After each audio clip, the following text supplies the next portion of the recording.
রব্বুল আলামিন কোরআনে কারিমে মানুষকে তিন ভাগে বিভক্ত করেছেন। মানুষের তিনটা শ্রেণী এবং প্রকারের উল্লেখ করেছেন। এক শ্রেণীর মানুষ হলো ঈমানদার, বিশ্বাসী। অপর শ্রেণীর মানুষ হলো কাফির বা অবিশ্বাসী। আর আরেক শ্রেণীর মানুষ হলো কপট, অর্থাৎ যারা বিশ্বাসীর ভান করে কিন্তু তারা বিশ্বাসী নয়। এই তিন শ্রেণীর মানুষ সম্পর্কে আল্লাহ রাব্বুল আলামিন সূরা বাকারার একেবারে শুরুতে আলোকপাত করেছেন। প্রথম কয়েকটি আয়াতে আল্লাহ রাব্বুল আলামিন, প্রথম 5টি আয়াতে আল্লাহ রাব্বুল আলামিন বিশ্বাসীদের আলোচনা করেছেন, ঈমানদারদের আলোচনা করেছেন, তাদের কিছু বৈশিষ্ট্যের উল্লেখ করেছেন। আর এর পরের 2 আয়াতে আল্লাহ রাব্বুল আলামিন অবিশ্বাসী তথা কাফেরদের আলোচনা করেছেন, তাদের পরিণতির কথা উল্লেখ করেছেন। এরপর টানা 13টি আয়াতে আল্লাহ তাআলা কপট তথা মুনাফিকদের আলোচনা করেছেন, যারা মুসলমান হওয়ার ভান করে, সমাজের মানুষের কাছে নিজেকে মুসলমান হিসাবে পেশ করে, অথচ তার ভেতরে ঈমান বা আল্লাহর প্রতি বিশ্বাস লালন করে না।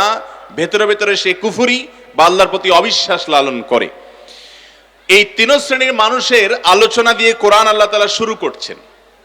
এই মহাগ্রন্থ কোরআনের একেবারে সূচনা সূরা বাকারার শুরুর দিককার আয়াতগুলো দিয়ে আল্লাহ রাব্বুল আলামিন মানুষকে 3টা পার্টে 3টা শ্রেণীতে বিভক্ত করছেন। শুধু এখানেই নয়, কোরআনে কারিমে আমরা দেখি আল্লাহ রাব্বুল আলামিন 3টি সূরা নাজিল করেছেন এই তিন শ্রেণীর মানুষের নামে। একটা সূরা আছে সূরা মুমিনুন, ঈমানদারদের নামে যে সূরাটা আল্লাহ তাআলা নামকরণ করেছেন। এই সূরা যেটার নামকরণ করা হয়েছে মুমিনুন নামে, এই সূরা আল্লাহ রাব্বুল আলামিন ঈমানদারদের বৈশিষ্ট্য উল্লেখ করেছেন, সফল মুমিনদের কিছু গুণের কথা উল্লেখ করেছেন। এর পাশাপাশি আল্লাহ রাব্বুল আলামিন আরেকটি সূরা নাজিল করেছেন যেটার নাম হলো সূরা কাফিরুন।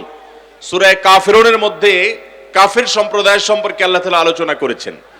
এর পাশাপাশি আরেকটি সূরা আল্লাহ তাআলা নাজিল করেছেন, এটার নাম হলো সূরা মুনাফিকুন। সূরা মুনাফিকুনের মধ্যে আল্লাহ তাআলা মুনাফিকদের বৈশিষ্ট্য কি হবে, তাদের মার্কা কি হবে, তাদের আলামত কি হবে সে সম্পর্কে আলোকপাত করেছেন, যেন একজন মানুষ হিসেবে আমরা প্রত্যেকে যার যার অবস্থান এখান থেকে পরখ করতে পারি। ঈমানদার যে সে ব্যক্তির কি মার্কা আছে, তার কি আলামত আছে, তার কি বৈশিষ্ট্য আছে, তার কি গুণাগুণ আছে, সে বিষয়গুলো জেনে আমার ভেতরে কতটা আছে কতটা নাই সেটা আমরা পরখ করব। এই জন্য আল্লাহ তাআলা এটি আমাদেরকে দিয়েছেন। কাফেরদের যে বৈশিষ্ট্য সেটা পরিষ্কার, অতএব সে বৈশিষ্ট্যের কোনোটি আমাদের মধ্যে আছে কিনা সেটি জেনে সেটাকে পরখ করে আমরা আত্মরক্ষা করব। সেই জন্য আল্লাহ তাআলা তাদের বৈশিষ্ট্যের কথা উল্লেখ করেছেন। মুনাফিকদের বৈশিষ্ট্যে সবচেয়ে বেশি আয়াত, সবচেয়ে বেশি কথা আল্লাহ তাআলা ব্যয় করেছেন এই কোরআনে কারিমে, যাতে করে একজন ঈমানদারের মধ্যে মুনাফিকের যে সমস্ত মার্কা আছে, বৈশিষ্ট্য আছে, আলামত আছে, সেগুলোও যেন আমাদের মধ্যে না থাকে। মুহতারাম হাজিরিন, একদিকে ঈমানদার, একদিকে যার মধ্যে ঈমান নেই, বিশ্বাস নেই আল্লাহ তাআলার প্রতি, ঈমানের যে মৌলিক রুকুন আছে সেগুলোকে যে বিশ্বাস করে না, তার বিষয়টিকে আল্লাহ তাআলা সবচেয়ে সংক্ষেপ করে বলেছেন। সূরা বাকারার একেবারে শুরুতে মাত্র 2টি আয়াতে তাদের আলোচনা আল্লাহ সমাপ্ত করেছেন।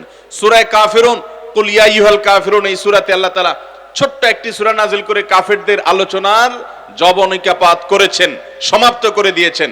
কিন্তু মুনাফিকদের আলোচনা করতে গিয়ে সূরা বাকারাতে আল্লাহ তাআলা 13টি আয়াত ব্যয় করেছেন, যেখানে ঈমানদারের আলোচনা করতে গিয়ে মাত্র 5টি, কাফেরের আলোচনা করতে গিয়ে মাত্র 2টি আয়াত ব্যয় করেছেন। সেখানে মুনাফিক সম্পর্কে এই 2টা মিলে যা হবে তার চাইতেও বেশি, অর্থাৎ 13টি আয়াত আল্লাহ তাআলা নাজিল করেছেন। একইভাবে সূরা মুনাফিকুন, এই সূরাটা সূরা কাফিরুনের মতো কোনো ছোট সূরা নয়, বিশাল বড় সূরা।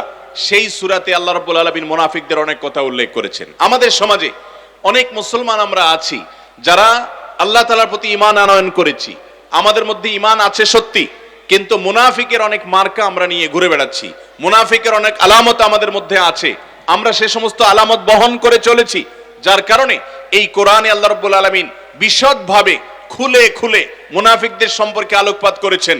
প্রথমত, ইসলাম এবং মুসলমানদেরকে ধ্বংস করার জন্য কাফেররা যতটা ভূমিকা রাখতে পারে, এই মুনাফিক যারা দেখতে মুসলিম আসলে তাদের অন্তরে ঈমান লালন করে না, তারা ঈমানদারদের জন্য, মুসলমানদের জন্য, গোটা বিশ্বের ঈমানদার এবং বিশ্বাসী মানুষদের জন্য কাফেরদের চাইতেও বড় হুমকি। সে বিষয়টিকে আল্লাহ রাব্বুল আলামিন বোঝাবার জন্য দীর্ঘ আলোচনা করেছেন তাদের সম্পর্কে। আর এর পাশাপাশি আমরা যারা মুসলিম দাবি করছি, আমরা যারা নিজেদেরকে ইমানদার দাবি করছি, আমাদের মধ্যেও মুনাফিকদের অনেক মার্কা আছে। যেমন নবী করিম সাল্লাল্লাহু আলাইহি সাল্লাম বলেছেন, আয়াতুল মুনাফিকি সালাস, মুনাফিকের তিনটি মার্কা আছে, তিনটি আলামত আছে। তার মধ্যে থেকে একটি আলামত হলো ইযা হাদ্দাসা কাযাব, যখন সে কথা বলে মিথ্যা কথা বলে। আর যখন তার কাছে কোনো আমানত রাখা হয় সে আমানত নষ্ট করে, তার কাছে আমানতের কোনো মূল্য নাই। কোনো কথা কেউ বলেছে সেটাও আমানত, কোনো টাকা পয়সা কেউ দিয়েছে সেটাও আমানত। আপনি কোনো কোম্পানিতে চাকরি করেন, আপনাকে পারিশ্রমিক দেওয়া হয়, নির্দিষ্ট কয়েকটি ঘন্টা আপনি পরিশ্রম করেন, এর বিনিময়ে এই পরিশ্রমের সময়টুকুতে আপনি যদি কোম্পানিকে ফাঁকি দেন, আপনি যদি আপনার নিয়োগকর্তাকে ফাঁকি দেন, তাহলে আপনি আমানতের খেয়ানত করলেন। আবার নিয়োগকর্তা যদি শ্রমিকের অধিকার নষ্ট করে, তার সাথে কৃত অঙ্গীকার রক্ষা না করে, তাহলে তিনিও খেয়ানত করলেন।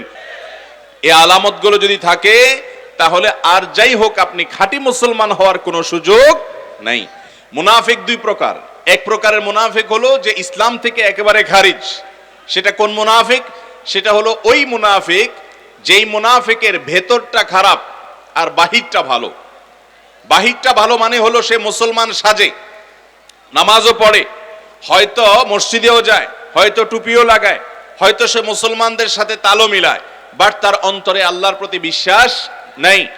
ইসলামের কোন বিধানকে সে বিশ্বাস করে না, কোনটিকে সে অস্বীকার করে, বা মুসলমানদের স্বার্থ বিরোধী কাজ করে, অমুসলিমদেরকে আপন মনে করে, ইসলাম বিদ্বেষীদেরকে সে শিল্ড দেয় এবং প্রিয়জন মনে করে, মুসলমানদেরকে শত্রু মনে করে। এইরকম মানসিকতা যদি অন্তরে লালন করে তাহলে তার ভেতরে আছে কুফরি, আর উপর দিয়ে সে মুসলমানের যে ভান করছে সেটা হলো তার বাহ্যিক রূপ। এটাকে বলা হয় বড় মুনাফিক। আর এই বড় মুনাফিক সম্পর্কে আল্লাহ তাআলা কোরআনে কারীমে বলেছেন যে মুনাফিকরা ফিদ্দারকিল আসফালি মিনান নার, জাহান্নামের সবচেয়ে অতল তলে তাদের অবস্থান হবে। এ হলো বড় মুনাফিক। আর ছোট মুনাফিকি যেটা, সেই ছোট মুনাফিকি আমাদের সবার মধ্যে আল্লাহ মাফ করুক কম বেশি আছে। এই মুনাফিকি চরিত্রগুলো দূর করতে পেরে একজন মুসলমান যদি মুসলমানের যে বৈশিষ্ট্য, মুত্তাকির যে বৈশিষ্ট্য, সেগুলো যদি ধারণ করতে পারেন, তিনি হবেন সফল ইমানদার, তিনি হবেন সার্থক ইমানদার, আর তিনি হবেন এই কোরআন বর্ণিত আদর্শ মুসলিম। অতএব মুনাফিকের যে তিনটি মার্কার কথা আমরা শুনলাম, এই মার্কাগুলো যাদের মধ্যে পাওয়া যায় তাদেরকে বলা হয় ছোট মুনাফিক, যার ফলে সে ইসলাম থেকে খারিজ হয় না, বেঈমান হয় না, কাফের হয় না, কিন্তু মুনাফিকের মার্কা বহন করার কারণে সে ফাসিক, সে অপরাধী, সে পাপিষ্ট, সে গুনাহগার, সে আল্লাহর কাছে এর জন্য জবাবদিহি করতে হবে। এইরকম ছোট মুনাফিকের যে চরিত্র, সেই চরিত্রগুলো আমাদের মধ্যে আমরা অনেকেই হয়তো সবগুলো বহন করছি, অনেকে হয়তো দুই একটা মার্কা বহন করছি, অনেকে হয়তো দুই একটা আলামতকে কম বা বেশি বহন করে চলেছি। অতএব যদি কথায় কথায় মিথ্যা কথা বলার স্বভাব কারোর মধ্যে থাকে তাহলে তিনি সাবধান হতে হবে যে মুনাফিকের একটা বড় মার্কাই হলো মিথ্যা কথা বলা। ইদা হাদ্দাসা কাযাব, যখনই সে কথা বলবে মিথ্যা বলবে। এজন্য ইমানদার আর যাই হোক মিথ্যা বলতে পারে। ইমানদার সে লোভে পড়ে, শয়তান দ্বারা প্ররোচিত হয়ে, নিজের প্রবৃত্তির তাড়নায় তাড়িত হয়ে কোনো অন্যায় করে ফেলেছেন, পাপ করে ফেলেছেন, পরবর্তীতে তার অনুশোচনা হয়েছে, লজ্জিত হয়ে আল্লাহর কাছে মাপ চেয়েছেন, এটা হতে পারে। কিন্তু ঠান্ডা মাথায় জেনে শুনে একজন ইমানদার, একজন মুসলমান কখনো মিথ্যা বলতে পারেন। অতএব যাদের মধ্যে মিথ্যার এই বদ স্বভাব আছে তারা তাদের নিজেদেরকে সংশোধন করতে হবে, যদি কোরআন বর্ণিত মুসলমানের কাতারে নিজেকে দাঁড় করাতে হয়। একইভাবে আমানতের খেয়ানত করা যাবে না, যেটা একটু আগে বলছিলাম। আমাদের কাছে অনেক কিছুই আমানত। আল্লাহ তাআলা আমাদেরকে যে জীবন দিয়েছেন এটা একটা আমানত। এই জীবনকে কিভাবে ব্যয় করব আল্লাহ বলে দিয়েছেন এই কোরআনে। আমি যদি সেটাকে নষ্ট করি, অপাত্রে ব্যয় করি, অজায়গায় ব্যয় করি এবং আল্লাহর নির্দেশের বাইরে ব্যয় করি, তাহলে আল্লাহর দেয়া আমানত, এই বডি, আমার এই অঙ্গ প্রত্যঙ্গের সঙ্গে আমি খেয়ানত করলাম এবং এর জন্য আল্লাহর কাছে জবাবদিহি করতে হবে। ঠিক একইভাবে আমার কাছে কেউ কোনো কথা বলেছে, নবী করিম সাল্লাল্লাহু আলাইহি সাল্লাম বলেছেন, তিরমিজিতে বর্ণিত হয়েছে, ইযা হাদ্দাসার রাজুলু ফালতাফাতা, আপনার কাছে কেউ কোনো কথা বলেছে, কথাটা একান্ত ব্যক্তিগত, গোপনীয়, যে ভদ্রলোক কথাটা বলেছেন তিনি চান না এটা অন্য কারোর কাছে আপনি শেয়ার করেন বা অন্যরা জানুক, সেটা সে চায় না, তার ব্যক্তিগত বিষয়। তিনি বলার পর সেখান থেকে যখন সরে যাবেন, সাথে সাথে এই কথাটা আপনার কাছে আমানত, এই কথাটা আপনার কাছে আমানত। আপনি যদি অন্য কারোর সঙ্গে সেটা শেয়ার করে দেন, আরেকজনের কাছে এটা লাগাই দেন, আরেকজনের কাছে এটা বলে ফেলেন, তাহলে সেক্ষেত্রে আপনি আমানতের খেয়ানত করলেন। আর এই আমানতের খেয়ানতের চরিত্রটা যদি কারোর মধ্যে ব্যাপক হারে থাকে তাহলে তার মধ্যে মুনাফিকের চরিত্র আছে। ঠিক একইভাবে মুনাফিকের আরেকটা বড় মার্কা এবং আলামত হলো ওয়াইদা খাসামা ফাজার, যখন সে মানুষের সাথে কোনো কারণে বিতণ্ডা লিপ্ত হয়। হতে পারে দুনিয়াতে একসাথে চলতে গেলে আপনি কোথাও কাজ করেন সহকর্মীর সাথে, আপনার প্রতিবেশীর সাথে, আপনার আত্মীয় স্বজনের সাথে, এমনকি স্বামী স্ত্রী নিজেদের মধ্যে, ভাই ভাই নিজেদের মধ্যে কোনো কারণে বিতণ্ডা হতে পারে, ঝগড়া বিবাদের পরিবেশ হতে পারে, বিতর্ক বর্ষা হতে পারে, তর্কাতর্কি হতে পারে। কিন্তু মুসলমান কখনো এই সমস্ত পরিস্থিতিতে মুখ খারাপ করবে না। কিন্তু আমাদের মধ্যে কথায় কথায় একটু ঝগড়া হলেই, একটু রাগ উঠলেই, একটু যদি কোনো কারণে মাথা গরম হয়, একটু কোনো কারণে বিতর্ক হয়, সাথে সাথে যা তা মুখ দিয়ে বলার মতো প্রবণতা, রোগ আছে না নাই? অনেক মানুষ আছেন নামাজ কালাম পড়েন, মাথায় টুপি আছে, হয়তো মুখে দাড়িও আছে, হয়তো অন্যান্য অনেক ভালো গুণও তার মধ্যে আছে, আলহামদুলিল্লাহ।